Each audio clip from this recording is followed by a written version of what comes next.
राहुल गांधी के लंदन में दिए बयानों पे भारत में हंगामा मचा हुआ है। राहुल गांधी ने एक प्रेस कॉन्फ्रेंस की जिसमें बगल में बैठे जयराम रमेश ने उन्हें समझाया, तो बीजेपी ने तंज कसते हुए सवाल किया है कि आप कब तक उन्हें सिखाते रहेंगे।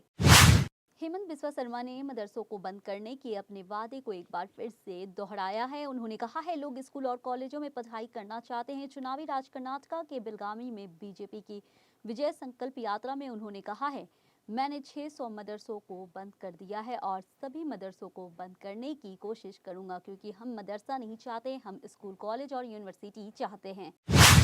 साल 2024 में होने वाले लोकसभा चुनाव को लेकर के सभी पार्टी ने अपनी अपनी तैयारियों को धार देना शुरू कर दिया है। इस चुनाव से पहले जहां सभी विपक्षी पार्टी एकजुट होने की मुहिम चला रही है, वहीं दूसरी तरफ अब बीजेपी ने भी उन्हें जवाब देने के लिए अपने आधिकारिक ट्विटर हैंडल पर 4 मिनट 30 सेकंड का एक वीडियो जारी किया है। ये वीडियो सभी विपक्षी पार्टियों के खास तौर पर कांग्रेस को जवाब देने की कोशिश है।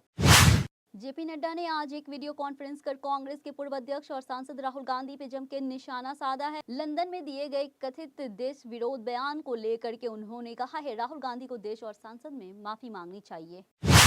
राहुल गांधी की लोकसभा सदस्यता पे खतरा मंडरा सकता है। दरअसल राहुल गांधी की माफी न मांगने पे बीजेपी उनके खिलाफ कड़ी कार्रवाई के पक्ष में लगातार आवाज उठा रही है। बीजेपी सांसद निशिकांत दुबे ने संसद, लोकतंत्र और संस्थानों का अपमान करने वाले बयानों के लिए राहुल के खिलाफ विशेष समिति बनाने की मांग की। देश में अगले साल होने वाले लोकसभा चुनाव के लिए सभी दलों ने अपने अपने स्तर पर तैयारी शुरू कर दी है। इसी कार्यक्रम में समाजवादी पार्टी कोलकाता में अपने राष्ट्रीय अधिवेशन का आयोजन किया है। यह अधिवेशन 2 दिन तक चलेगा। हिमाचल प्रदेश के सीएम सुखविंदर सिंह सुक्खू अपनी सरकार का पहला बजट पेश करेंगे। बीते 3 दशक में हिमाचल की सरकार टैक्स फ्री बजट पेश कर रही है, लेकिन इस वक्त सरकार पर 75,000 करोड़ का कर्ज है। ऐसे में कयास लगाया जा रहा है कि सीएम सुक्खू प्रथा को बदलते हुए कोई नया टैक्स लाने का ऐलान कर सकते हैं। उत्तराखंड विधानसभा के बजट सत्र की कार्रवाई अनिश्चित काल के लिए स्थगित हो गई है। 4 दिन चले इस बजट सत्र में सरकार ने 77,405 करोड़ का बजट पास किया है। हालांकि बजट सत्र कार्रवाई 18 मार्च तक तय की गई थी, लेकिन सरकार के पास बिजनेस न होने की वजह से सदन की कार्रवाई 2 दिन पहले ही 16 मार्च को स्थगित कर दी गई। बरेली के कैंट थाना क्षेत्र में यूबी एरिया में सरकारी क्वार्टर में हवलदार मनोज सेनापति की पत्नी की गला रेत के हत्या कर दी गई है, जिसके बाद पुलिस ने आज हत्या का खुलासा करते हुए सेना में तैनात फौजी को गिरफ्तार कर घटना का खुलासा किया है। पत्नी की मोबाइल से अश्लील फोटो और वीडियोस डिलीट नहीं करने पर सेना के जवान ने हवलदार की पत्नी की गला रेत कर हत्या कर दी। उत्तर प्रदेश के चौंदेसी में कोल्ड स्टोरेज के चैम्बर की छत गिरने से 8 लोगों की मौत हो गई है, वहीं 11 लोग को बचाया गया। इस मामले में मालिक और 2 नामजद लोगों के खिलाफ एफआईआर दर्ज कर ली गई है।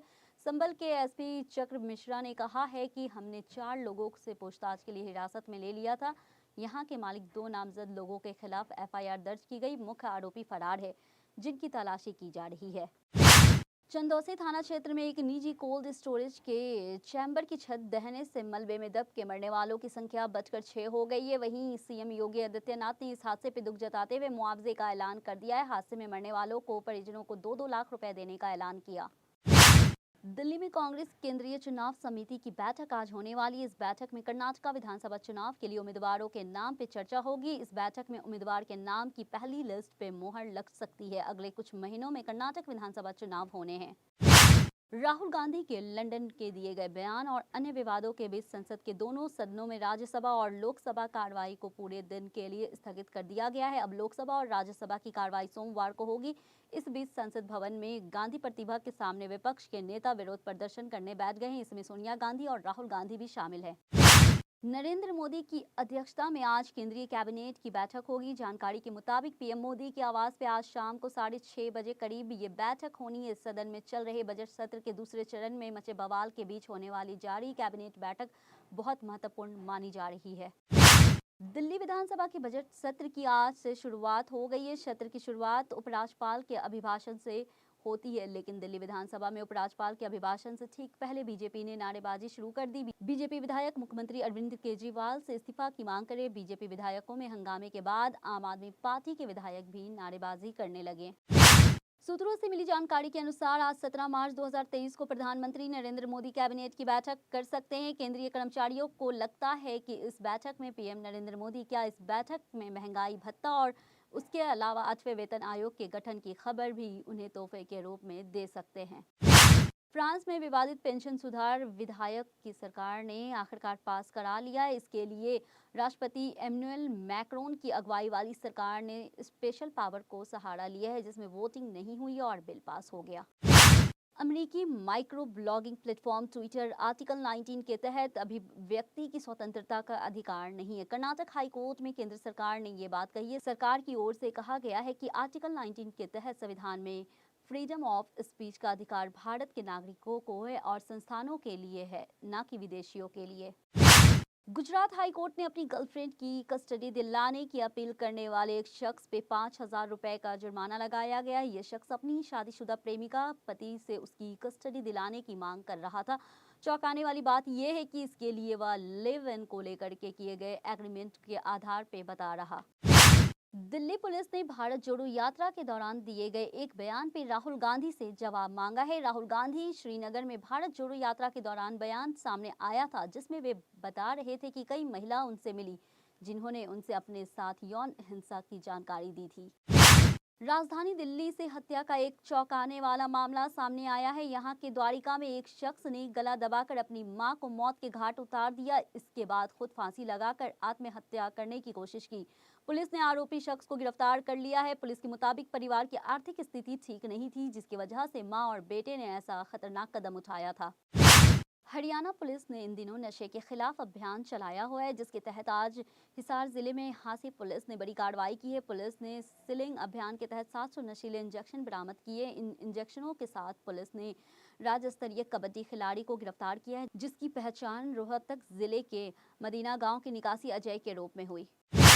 बसवराज बोम्मई ने राज्य की सीमा के पास कर्नाटक के गांव में मेडिकल बीमा योजना लागू करने के महाराष्ट्र सरकार के फैसले पर एतराज जताया है। बोम्मई ने इस गृह मंत्री के सामने हुए समझौते का उल्लंघन बताया और कहा है इस मुद्दे को वो गृह मंत्री अमित शाह के सामने उठाएंगे।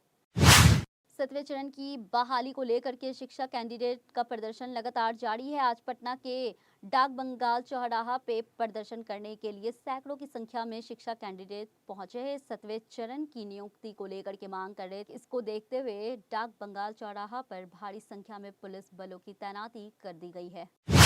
उत्तर से लेकर दक्षिण के राज्यों में बढ़ती गर्मी के बीच आज एक बार फिर से कई राज्यों में मौसम का मिजाज बदलता हुआ है। आज कई राज्यों में बारिश के साथ साथ आंधी तूफान और ओला गिरने की संभावना है। राजस्थान का 2023 से लेकर 2024 बजट आज विधानसभा में पास होगा। बजट पर सीएम सदन में अपनी बात भी रखेंगे। आगामी विधानसभा चुनाव को देखते हुए सीएम आम जनता के लिए कुछ नई घोषणा भी कर सकते हैं। एंकर 28 राहुल गांधी के लंदन में दिए गए बयान पे संसद में हंगामे के बीच लगातार दूसरे दिन लोकसभा और राज्यसभा की कार्रवाई स्थगित कर दी गई है। भाजपा के सूत्रों ने आज कहा है कि कांग्रेस सांसद राहुल गांधी को तब तक सदन में बोलने नहीं देंगे जब तक कि वो लंदन में भारतीय लोकतंत्र पे की गई अपनी टिप्पणी के लिए माफी नहीं मांग लेते। टीवी एक्टर दलजीत कौर फिर से अपने जीवन में नई शुरुआत करने जा रही है। दलजीत फिर से शादी के बंधन में बंधने जा रही हैं। ऐसे में एक्ट्रेस के हाथों में मेहंदी लग गई है। भारत की स्टार महिला बैडमिंटन खिलाड़ी साइना आज अपना 33वां जन्मदिन मना रही हैं। साइना भारत की ओर से बैडमिंटन में पहला मेडल जीतने वाली पहली खिलाड़ी हैं।